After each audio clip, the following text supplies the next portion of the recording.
প্রতিহিংসা কিংবা প্রতিশোধের মাধ্যমে নয়, বরং ৩১ দফা বাস্তবায়নের মধ্য দিয়ে স্বৈরশাসক শেখ হাসিনা সরকারের চালানো দমনপীড়নের জবাব দিতে চায় বিএনপি। ৩১ দফার বার্তা জনগণের কাছে পৌঁছানো সহ জন আস্থা ধরে রাখার জন্য নেতাকর্মীদের সংযুক্ত থাকার আহ্বান জানিয়েছেন দলটির ভারপ্রাপ্ত চেয়ারম্যান তারেক রহমান। গণমানুষের কাছে ৩১ দফার বার্তা পৌঁছাতে জেলা ও থানা পর্যায়ে আয়োজিত কর্মশালায় ভার্চুয়ালি সংযুক্ত হয়ে এমন মন্তব্য করেন দলটির ভারপ্রাপ্ত চেয়ারম্যান তারেক রহমান। আপনি একজন মূল্যবান মানুষ, কারণ আপনি বিএনপির নেতা। আজকে আমরা ৩১ দফা নিয়ে আলোচনা করেছি, জেনেছি, বুঝেছি। এটি আমাদেরকে মানুষের কাছে নিয়ে যেতে হবে, মানুষকে বোঝাতে হবে। জুলাই গণঅভ্যুত্থানের পর কর্তৃত্ববাদী সরকার ব্যবস্থা টিকাতে না পেরে দেশ ছেড়ে ভারতে আশ্রয় নেয় সাবেক প্রধানমন্ত্রী শেখ হাসিনা। এমন পরিস্থিতিতে ভঙ্গুর রাষ্ট্র ব্যবস্থাকে মেরামত ও গণতান্ত্রিক রাষ্ট্র বিনির্মাণের লক্ষ্যে ৩১ দফার সংস্কার প্রস্তাব দিয়েছেন বিএনপির ভারপ্রাপ্ত চেয়ারম্যান তারেক রহমান। সেই সংস্কার প্রস্তাবে গুরুত্ব দেওয়া হয় সংবিধান ও রাষ্ট্র কাঠামো মেরামত সহ অর্থনৈতিক মুক্তি ও নাগরিক অধিকার নিশ্চিতের বিষয়ে।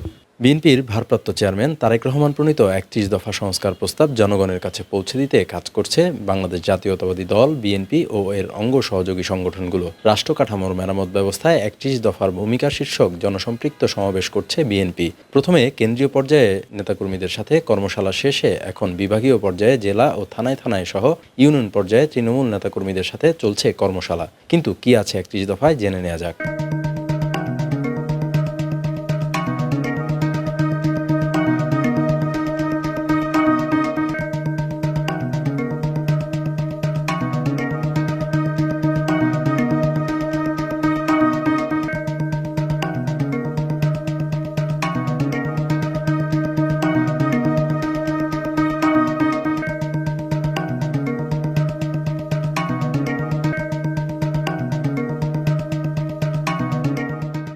এদিকে দলের নেতাকর্মীরা জনগণের কাছে ৩১ দফা বাস্তবায়িত হলে কী ধরনের জন আকাঙ্ক্ষার বাস্তবায়ন হবে সেই বিষয়গুলো নিয়ে কথা বলছেন বিএনপির নেতাকর্মীরা।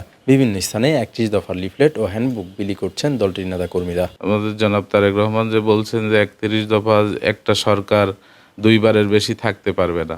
বিগত সরকার যারা ছিলেন তাদের দেখেন যে স্বৈরাচারী একটা মনোভাব ছিল। তারা ক্ষমতাকে চিরস্থায়ী করার জন্য দেশের মানুষের ওপরে যে জুলুম নির্যাতন করছে, এটা তো এই দীর্ঘদিন মানুষ, দেশের মানুষ বা বিরোধী দলের রাজনীতি নেতারা, কর্মীরা এরা বুঝতে পারছে। খেটে খাওয়া মানুষ যে মোবাইল টিপতে পারে না, যে এটা মোবাইলে ফেসবুক টিপতে পারে না, অটো একটা লাইক বাটন টিপ করে গেছে, এই অপরাধে বছরের পর বছর জেল খাটছে, 2 বছর, 2.5 বছর, 3 বছর জেল খাটছে।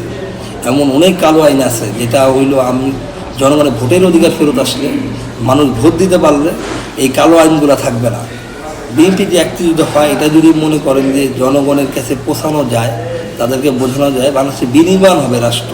৩১ দফা বাস্তবায়নের মধ্য দিয়ে বাংলাদেশের জনগণের গণতন্ত্র রাষ্ট্র ব্যবস্থা নিয়ে যে চিন্তা, তার বাস্তবায়ন হবে বলে মনে করছেন কৃষক দলের সহসাধারণ সম্পাদক KM মামুনুর রশিদ। ৩১ দফা মধ্যে ২৭ এবং ২৯ নম্বর দফা আমাদের কৃষকদের জন্য, কৃষক মেহনতি মানুষের জন্য উনি দিয়েছেন। ইনশাআল্লাহ আমরা জনাব তারেক রহমানের ৩১ দফা বাস্তবায়নের জন্য আমরা বাংলাদেশ জাতীয়তাবাদী কৃষক দল সারা বাংলাদেশে ইউনিয়নে কৃষক সমাবেশ করে এই ৩১ দফা জনগণের কাছে পৌঁছানোর জন্য আমরা সর্বাঙ্গীনভাবে চেষ্টা করে যাচ্ছি।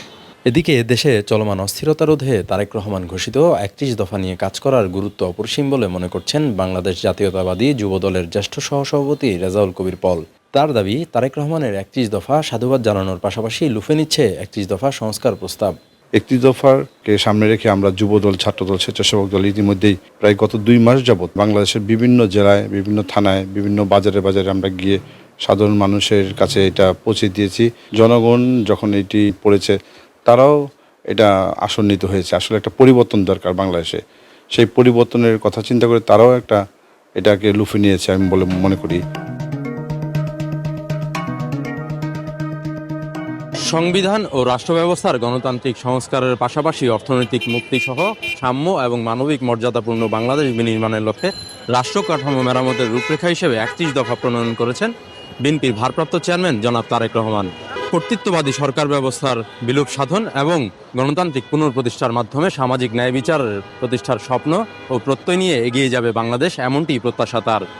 পাশাপাশি বাংলাদেশের প্রতিটি নাগরিকের নাগরিক অধিকার সুনিশ্চিত হবে, এমনটি এখন জন আকাঙ্ক্ষা। রাজধানীর নয়াপল্টনের বিএনপির কেন্দ্রীয় কার্যালয়ের সামনে থেকে আবির শিকদার, বাণিজ্য প্রতিদিন, ঢাকা।